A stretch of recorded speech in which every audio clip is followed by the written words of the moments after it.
Live from the National News Studio, Sri Lanka.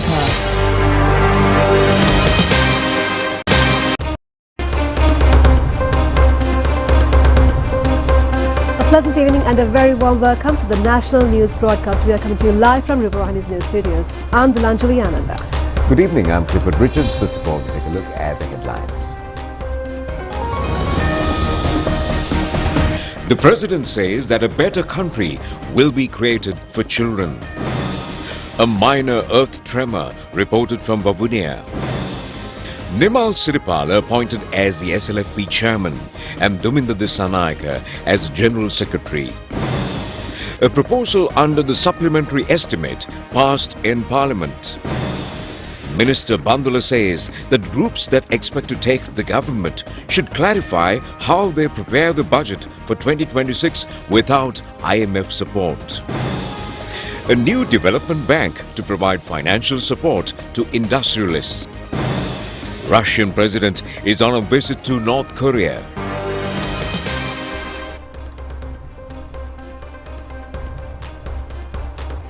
For those and other stories in detail. President Ranal announced that a better country will be created for the children of Sri Lanka within the next 5 to 10 years. Well, the President made these remarks while he was addressing the ceremony for the awarding of the presidential scholarships held today at Temple Trees.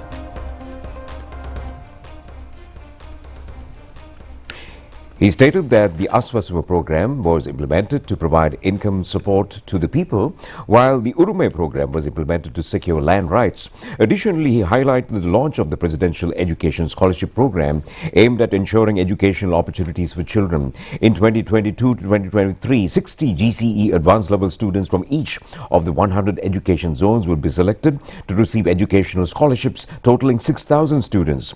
Each student will receive Rs 6,000 per month for a period of 2 years. These scholarships will be provided from March 2024 until the completion of their GCE advanced level studies. Additionally, following the concept of President Ranal, a scholarship program is being implemented for students from grade 1 to 11, covering all 10,126 schools across the island. Scholarships allocated for each school depend on its student enrollment, ranging from a minimum of 4 to a maximum of 22 scholarships per school, beginning from April 2024. Educational scholarships for students from the President's Fund will be provided to 100,000 students, amounting to 3,000 per child per month for 12 months. Symbolizing the awarding of scholarships, 5,108 students received scholarships and awards today. The President also participated in the ceremony, symbolically presenting the scholarships. President Ranal said that today marks a joyous occasion for the children of our nation. Congratulations to all of you on receiving these scholarships. He said that a total of 100,000 scholarships have been awarded through this program, including a 6,000 rupee for GCE advanced level students. He added that to support these initiatives, we have allocated 4 billion rupees from the President's Fund. He added that the past 3 years have been challenging for all of us. We face hardships, shortages of food and difficulties in providing transportation for children to attend school. However, those times are now behind us. He said that as President, he has made a commitment to ensure that no child in this country suffers. Consequently, we swiftly implemented necessary economic recovery programs to restore our nation's stability. He added that we have initiated essential programs to steer the country away from bankruptcy with the goal of creating a better future for our children within the next 5 to 10 years. He said that hence we have endeavored to provide livelihoods, secured rights and also ensure children receive education. The President said that therefore his encouraging and also encouragement of children to make full use of these scholarships and advance their education.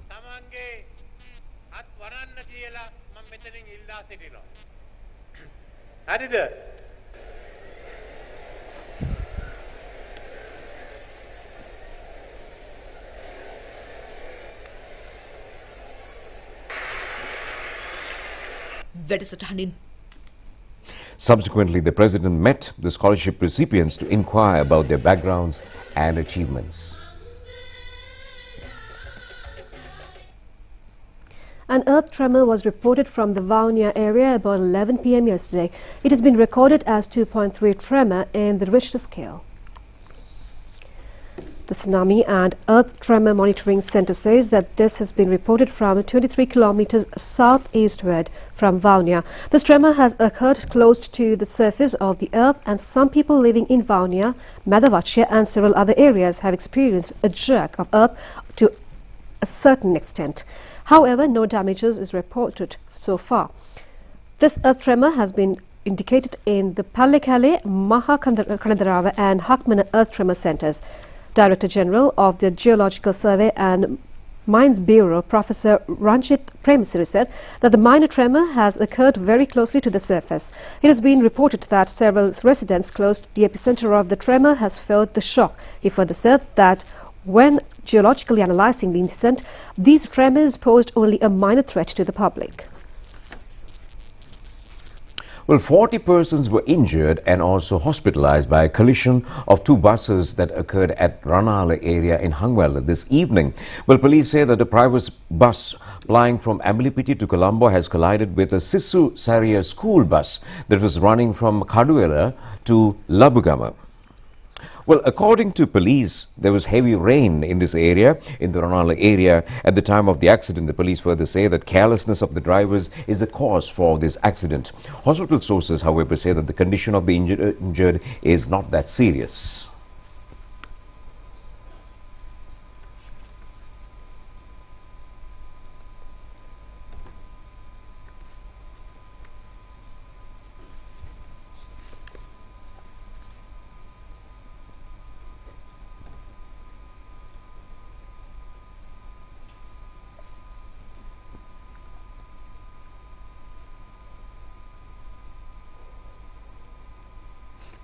Acting chairman of the Sri Lanka Freedom Party, Nimasiripala De Silva, has been appointed as the permanent chairman of the party. Acting General Secretary Dominda Disanayake has been appointed as the permanent secretary of the SLFP. These appointments have been made at the SLFP Executive Council meeting held today. The meeting was held at the SLFP headquarters. Senior members of the party and Executive Council members were present at this occasion.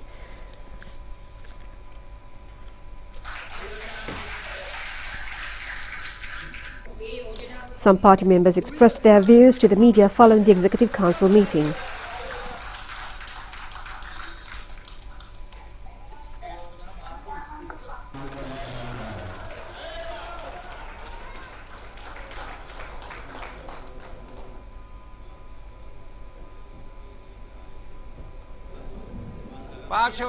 Chairman of the Sri Lanka Freedom Party, Nimasiripala De Silva, said that there is no two factions.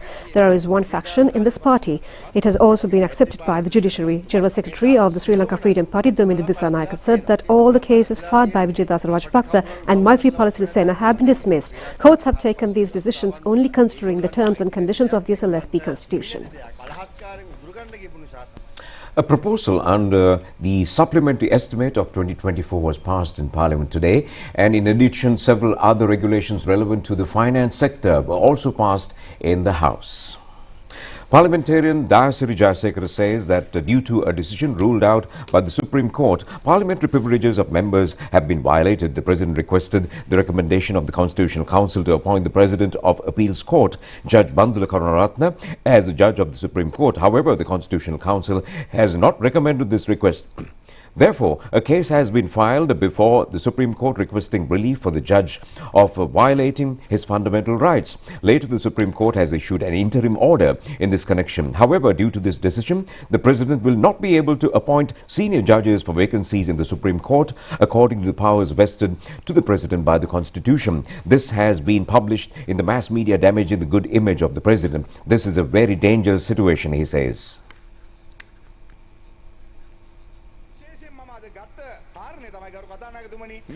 Minister Vijayadasa Rajapaksa says that the Constitution has given powers to the Constitutional Council to approve proposals for higher posts.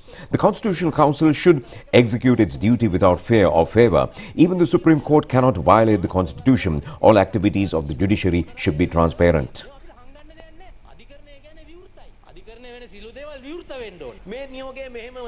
Minister Susil Premajayanta says that if this ruling continues, the Chief Justice will file his retirement by tomorrow.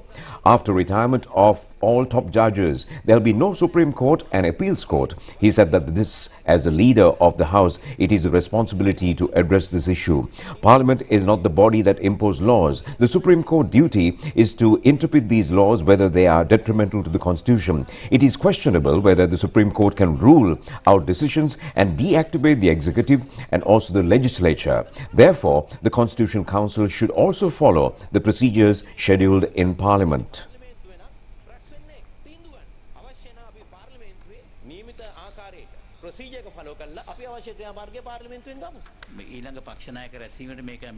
Speaker Mahinda Rupavahini says that this issue should be directed to the next party leaders meeting and take a proper decision. This is also a very important matter, he says.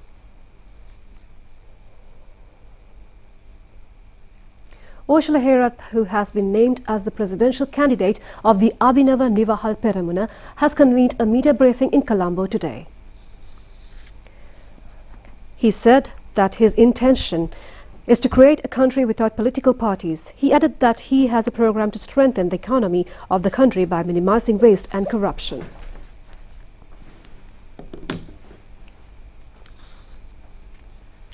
Minister Dr. Bandula Gunawardena says that the groups who intend to take the ruling power should clarify how they prepare the budget proposals for the year 2026 without having agreements with the International Monetary Fund. The minister made these remarks joining a ceremony held today to open the first grade post office in Homagama.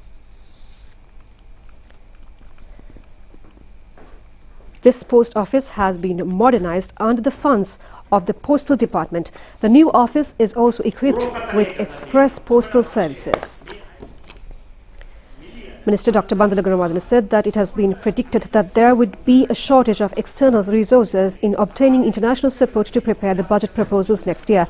It is a shortage of $5,017 million under the agreement signed by the Finance Minister. The International Monetary Fund has agreed to provide 663 million rupees, and the World Bank will provide 400 million and the Asian Development Bank 300 million US.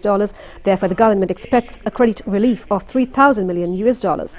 Any group who is expected to take power should explain how they obtained this amount.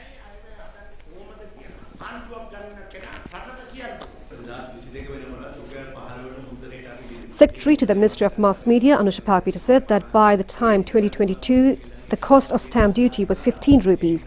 The amount was increased up to 50 rupees by the minister. However, the Postal Department still needs 7,000 million rupees for these expenses. Therefore, the government has decided to increase the minimum postal charge up to 100 rupees. The Treasury will approve this proposal. When the stamp fee is increased, only the relevant person will have to pay. Otherwise, the entire population will have to bear the loss of the Postal Department.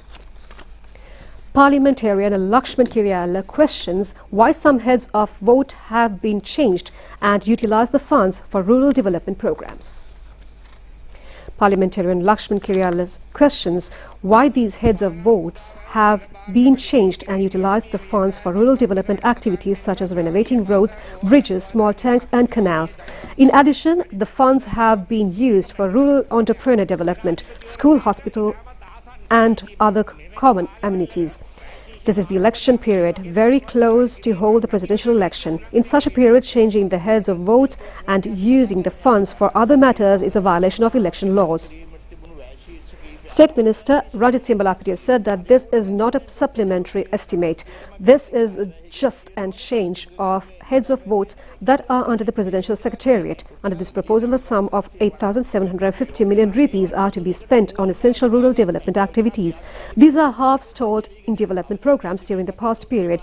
However, they are very essential to satisfy the needs of rural and estate people. The opposition proposes to stop such necessities. The broken road must be prepared now itself. These heads of votes have been changed merely for the needs of the people, but not to get ready for any election.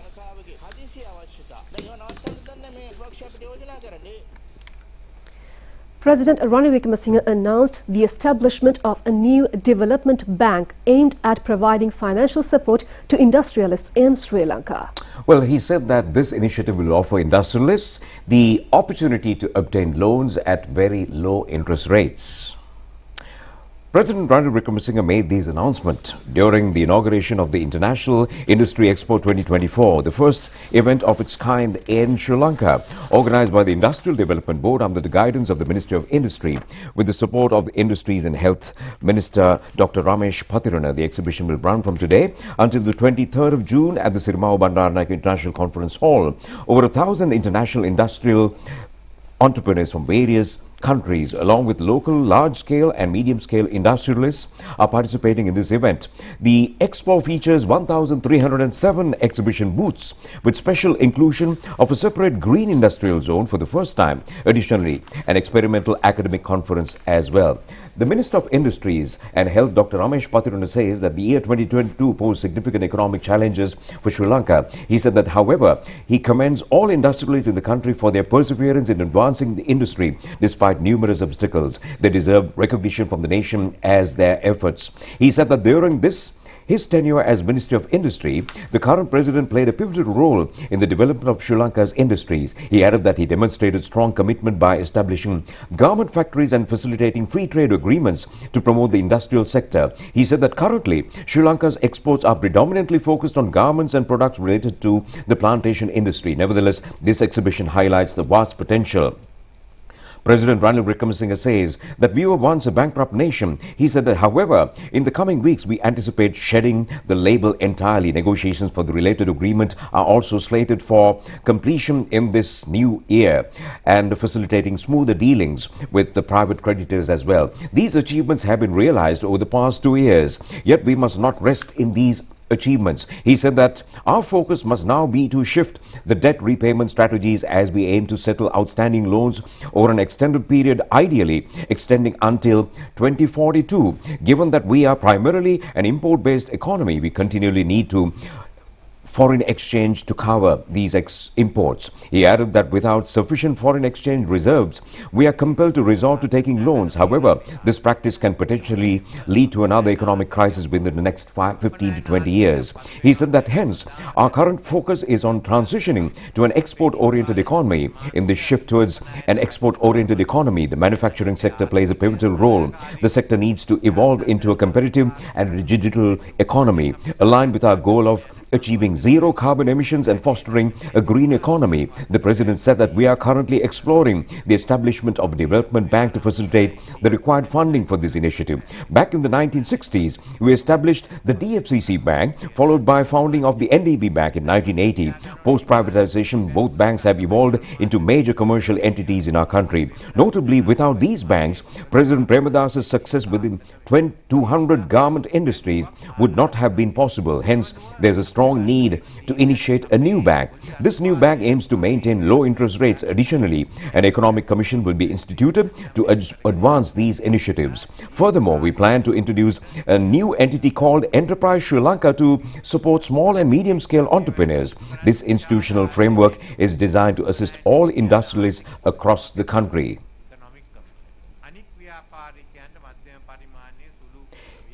He added that the government's aim is to progress steadily along this path over the next 5 to 10 years. However, it's observed that some individuals in our country resort to legal action for every issue, primarily benefiting lawyers. It is imperative to understand that litigation alone cannot foster national development. Instead, we must adhere to our national policies, he says.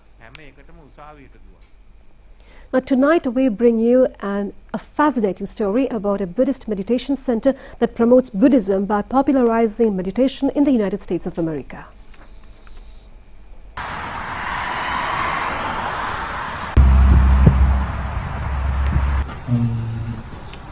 Several monks participated from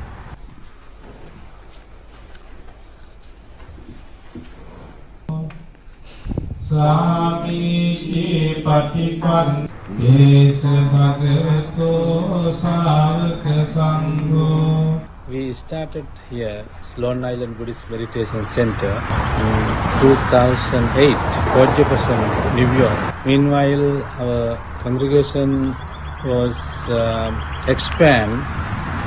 developed, so we needed a different place. So therefore, we were searching around the area. So we found this church. We bought with to the Long Island Buddhist Meditation Center. Many people help for that, and having got supported by friends and the community, we could be able to bought this property for Long Island Buddhist Meditation Center. Since then, we do conduct meditation programs, Dhamma programs, other events to the local community and Sri Lankan community. Weekly meditation programs and Dhamma study group. Venerable monks from Empty Cloud Monastery, New Jersey also participated. So likewise, the local community is happy to come here and participate. Samiki patipan Yesa bhagavato savaka sangho. I've been coming here just in recent months, although I've done meditation in the past when I lived in California for a time, but I am a New Yorker back home, and I find that meditation is becoming a very helpful tool in my life, and I really appreciate having the Meditation and Buddhist Center so close to where I live. So it's really a joy. I try to come as much as I can. This has been become a huge part of my life. I've been coming to the meditation center since Bhante Nanda first arrived here, which I think is like 7 years ago now. Yeah, and it has completely changed my life coming here and practicing meditation in a group and learning more about the Dharma. Since the center opened in, I think, 2017, I started to teach the yoga classes here in 2018. And the idea is to help people to come here to do the yoga, but then to stay for meditation if possible. But yoga and meditation are all connected with one another. I have been studying Buddhism for almost 40 years and different sects. But since I've been here at the Long Island Buddhist Meditation Center with Bhante Nanda, I'm learning all kinds of things, and it's helping me to understand the things better that I have learned before. And it takes me deeper into the philosophy, the spirituality, and just the kindness of how my life should be going.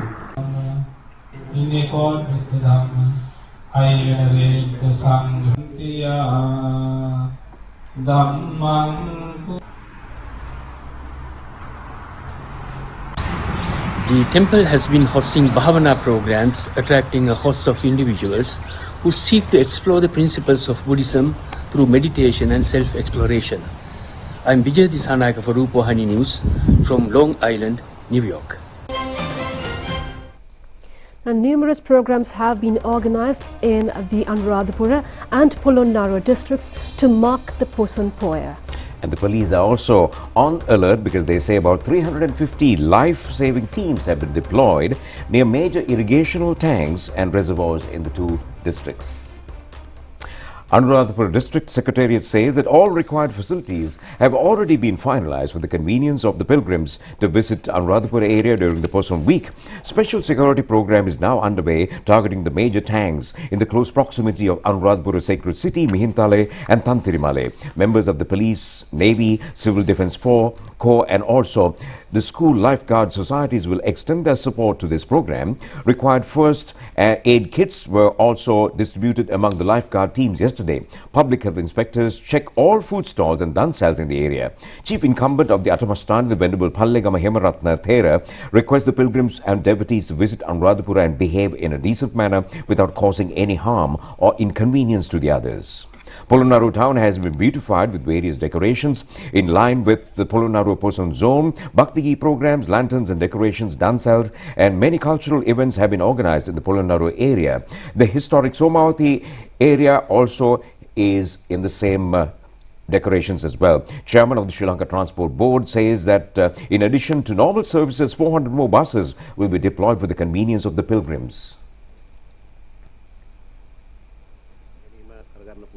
General Manager of Sri Lanka Transport Board, Panduka Swarnasinghe, says that since the Northern Railway line is open to Mahava only, the railway and SLTB joint service will be functioned for the pilgrims who intend to come to Anuradhapura. General Manager of Railway Department says that the Colombo-Kurunegala train that leaves Colombo at 4:45 p.m. tomorrow will run up to Mahava railway station. Several other trains have also been extended up to Mahava. Another train will leave Beliatta on the 21st and will run up to Mahava.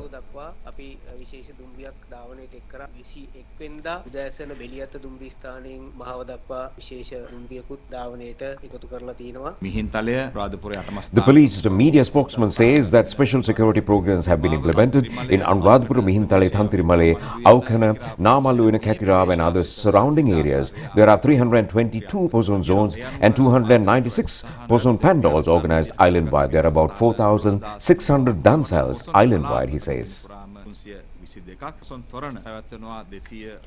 14,088 projects have commenced across 97 divisional secretariats divisions under the Kandukara Dashakaya Special Integrated Rural Development Scheme with a financial allocation of 9,622 million rupees released this year. These facts were revealed at the media briefing held to inform the public on the 2 years progress of the Ministry of Urban Development and Housing and its future plans. This has been organized in line with the media briefing that is usually held at Presidential Media Center. Chairpersons of the institution that come under the purview of the Ministry of Urban Development and Housing were present at this media briefing. Chairman of the National Housing Development Authority, Rajiv Suryarachi, said that the National Housing Development Authority has increased the monthly recovery progress from 150 million rupees to 310 million rupees. This increase has enabled the provision of more home loans with 1,000 million rupees allocated for loans at a 12% monthly interest rate. This is an addition to the 2,000 million rupees allocated from the Treasury. Chairman of the Urban Development Authority, Nimesh Herat, said that as per the Urban Regeneration Programme, 13,814 housing units have been completed across 22 housing schemes aimed at low-income earners, facilitating the resettlement of 11,967 families. Additionally, construction is set to commence in September of this year on 1,696 housing units for low-income individuals supported by the Chinese aid totaling to 552 million yuan. Ministry of Agriculture and Plantation Industries has taken measures to pay the highest amount of compensation for the state sector employees who have been included in the voluntary retirement scheme. Employees of the Lanka Fertilizer Corporation and also the Commercial Fertilizer Corporation are entitled to this amount. Well, these two fertilizer corporations have been merged into one institution under the program initiated by the President to consolidate the bodies relevant to the same subject matter. Accordingly, the new merged corporation will be function under one chairman and board of directors. Paying compensation for the voluntary retired employees was held at a private hotel in Kiribati yesterday. Accordingly, they were paid compensation ranging from 900,000 rupees to 9 million rupees. In line with their service period, the Ministry of Agriculture has allocated a sum of 823 million rupees for this purpose. Well, it's time to take a short break and we'll be back with international stories shortly.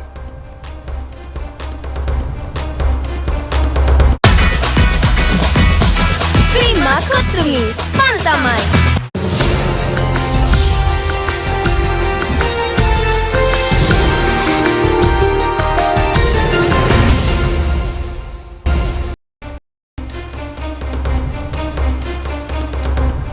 Welcome back. Moving on to news overseas.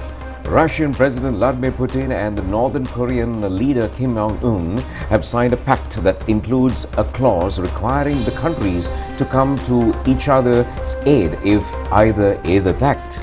The inclusion of the Mutual Defense Clause in their comprehensive strategic partnership, which Kim described as an alliance, will add to the West's alarm over growing economic and military ties between North Korea and Russia. Russian President Vladimir Putin arrived in the North Korean capital around 3 a.m. local time and was met by the country's leader Kim Jong-un. Foreign media reported that North Korean Kim was waiting on the tarmac or embrace Putin despite the last hour standing on a red carpet. The pair then left in the same limousine for the Kummerswan state guest house where Putin is staying as banners with the Russian leader's portrait lined the streets. It's been 24 years since Putin last visited Pyongyang. Russian president's visit today and his last visit in July 2000 when he met with Kim Jong-un's father, Kim Jong-il.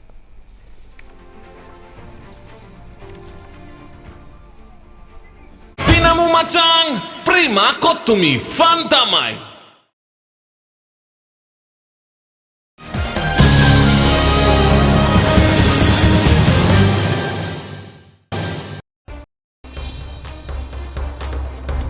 Moving on to the world of sport, captain of the Sri Lanka T20 cricket team, Wanidhu Hasaranga, says that Sri Lanka was out from the ICC T20 tournament from the preliminary round since the players did not perform well and some shortcomings in their part.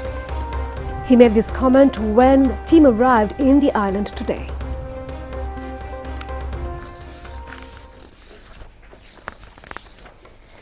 Sri Lanka team was evicted from the tournament at the preliminary round itself for the first time in the history of T20 World Cup. Sri Lanka was beaten by South Africa in the first match. In the second match, Bangladesh defeated Sri Lanka. The match scheduled to be played with Nepal was abandoned due to rain. In the last match, Sri Lanka beat the Netherlands team.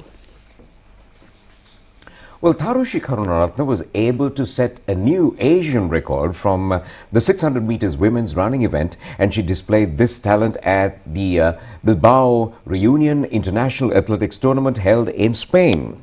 Well, she secures a second place in this event with a recorded time of 1 minute and 24.84 seconds, which is considered as a new Asian record. With this win, Tharushi will have some points to qualify for the Olympic Games, and Kalinga Kumara also became the third in the 400 meters men's running event, and he recorded a time of 45.91 seconds.